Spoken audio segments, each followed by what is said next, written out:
For those who believe in marijuana and cannabis freedom, the future has never been brighter. Right now, there's an awakening to the benefits of cannabis for medicinal purposes, specifically something called CBD oil.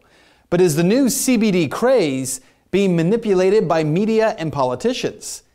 If it weren't, we wouldn't need to do a show about it. The first step toward truth is to be informed.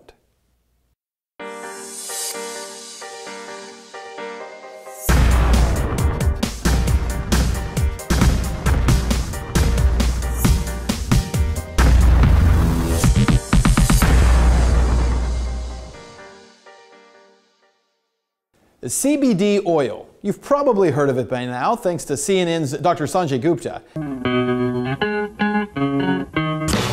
People are lighting up all over the country. Millions are now aware of the cannabinoid-rich oil being used to help children in Colorado with epilepsy.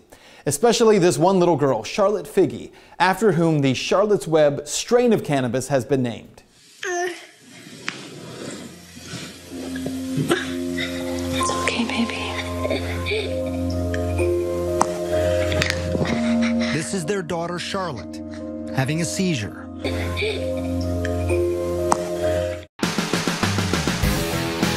I wanted to learn what CBD oil and the push behind it is all about, so I traveled to Denver, Colorado, home to legalized marijuana and the Stanley brothers, the family behind the Charlotte's Web strain of cannabis oil.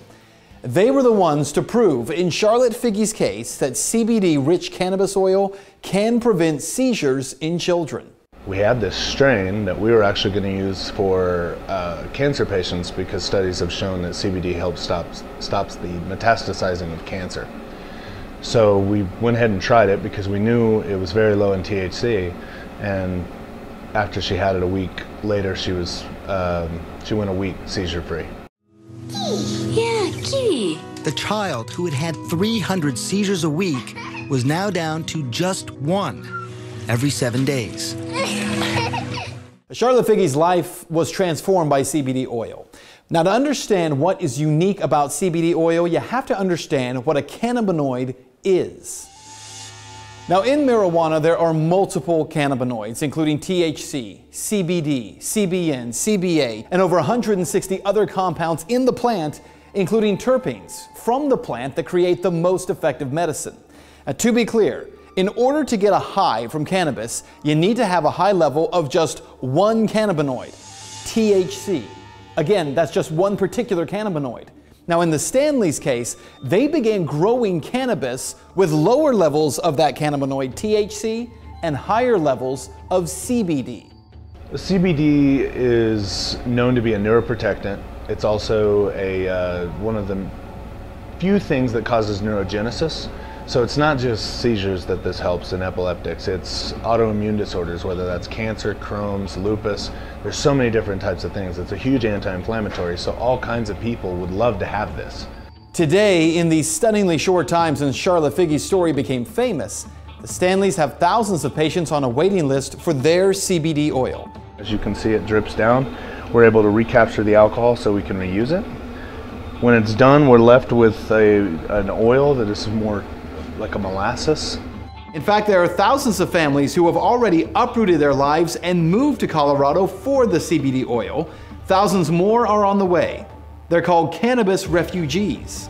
I test it again, and then I can give it to the patients. Well, all of that has led to other states wanting to legalize CBD oil. In fact, the governor of Utah, of all places, just signed a CBD bill into law legalizing possession of the oil.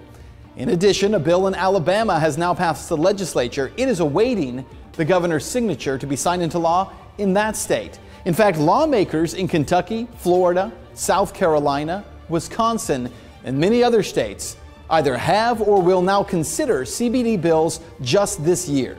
Well, we're, at 20 states right now, so you already have 20 laws on the books that the people wanted or the people's representatives wanted. Well, Mark Slaw has a company in Denver called I Comply, which is fighting to keep small growers compliant with state regulation on marijuana. There are 8 strict guidelines that must be followed. Mark says states are jumping on board with CBD, but not with marijuana.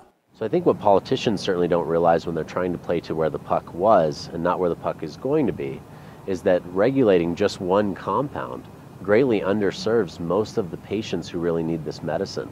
So even along the lines of medical efficacy, it simply isn't reasonable. The reality that Mark addresses is how media and politicians are jumping on the CBD train because it doesn't get you high, but they're ignoring some very important medical facts about cannabinoids. I talked via Skype with Shauna Banda about this very issue. Start out by telling me about when you were sick, the level to which you were sick, and what that looked like in your life. Oh, I was, of course, I was diagnosed with Crohn's disease in 2002. And in that first year, I had my first bowel resection. Body was recognizing that something was wrong, and my immune system went into overdrive and essentially attacked itself. Your life starts to go downhill. You're in pain constantly, so you can't even think straight. It's hard to go through your day-to-day life when you're constantly thinking about the pain and how to get rid of it. Shauna's condition was so bad that her teeth literally became soft and the roof of her mouth had turned black. She couldn't stand and says she parented her children from the couch.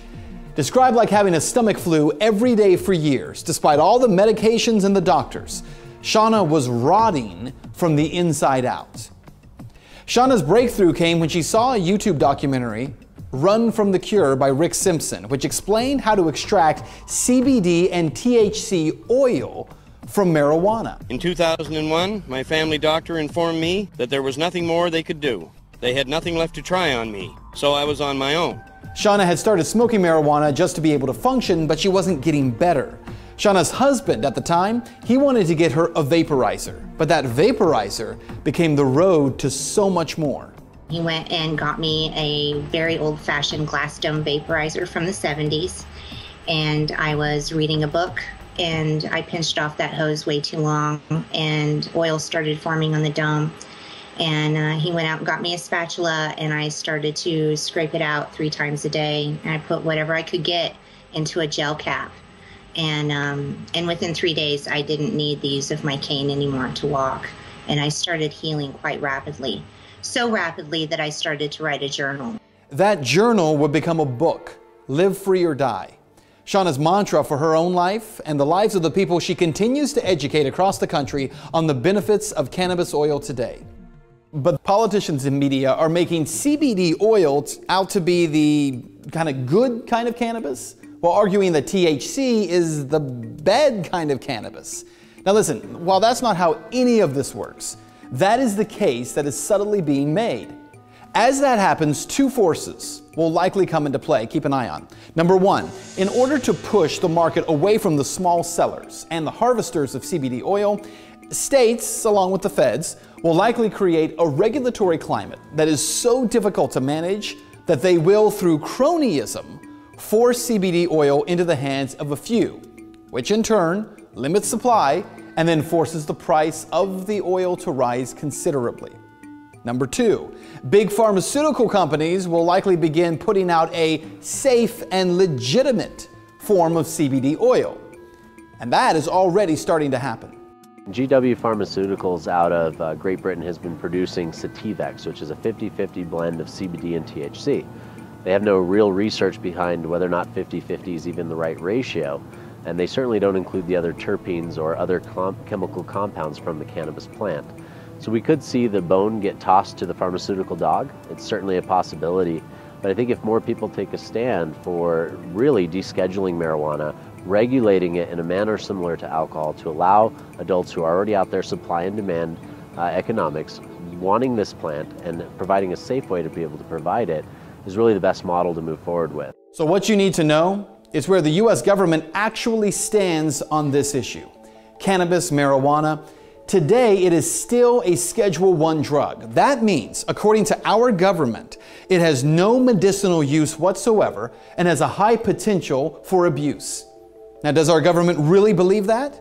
No. In 1999, the U.S. Department of Health and Human Services, HHS, filed for this patent for the use of cannabinoids for medicinal purposes. Also in 1999, they filed for a second patent, specifically for cannabis oil for the treatment of disease. That's right. Our government, through the taxpayer-funded Department of Health and Human Services, holds 2 patents on cannabinoids and cannabis oil to treat certain diseases like Alzheimer's and autoimmune diseases like Crohn's disease. Meanwhile, our government, through taxpayer-funded agencies like the Department of Justice, pursue, arrest, and imprison Americans who would attempt to access or use cannabis oil to heal their own bodies. Because in public, they claim cannabis oil is not medicine, and in private, they seek to own the rights to that medicine.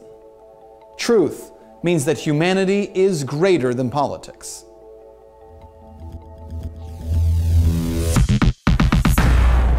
All right, so now you've been informed, so what's next? Well, now it's time to get engaged, and you can do that 3 ways. Number 1, you can click subscribe on our YouTube channel. It allows us to send you new content anytime it's created. It's good for that reason, but also it demonstrates to YouTube the value of this kind of content. Number 2, click on the link below that will take you to benswan.com, because there at the end of this story, we have put together an action plan, tangible steps that you can take to actually change the culture on this particular subject. How do you impact or change the culture of the people around you? Well, you do that through confrontation. Gentle, respectful, but confrontation of these issues. The only way we're ever going to change things is if we begin to confront the archetypes that people are building up in their minds.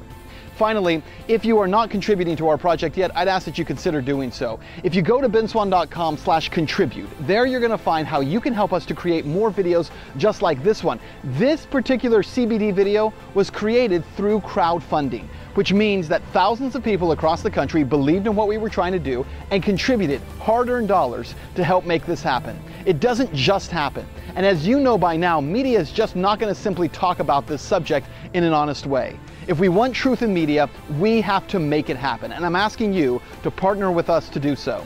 Go to benswan.com/contribute. Find out how you can stand with us through dollars or Bitcoin. Contribute today.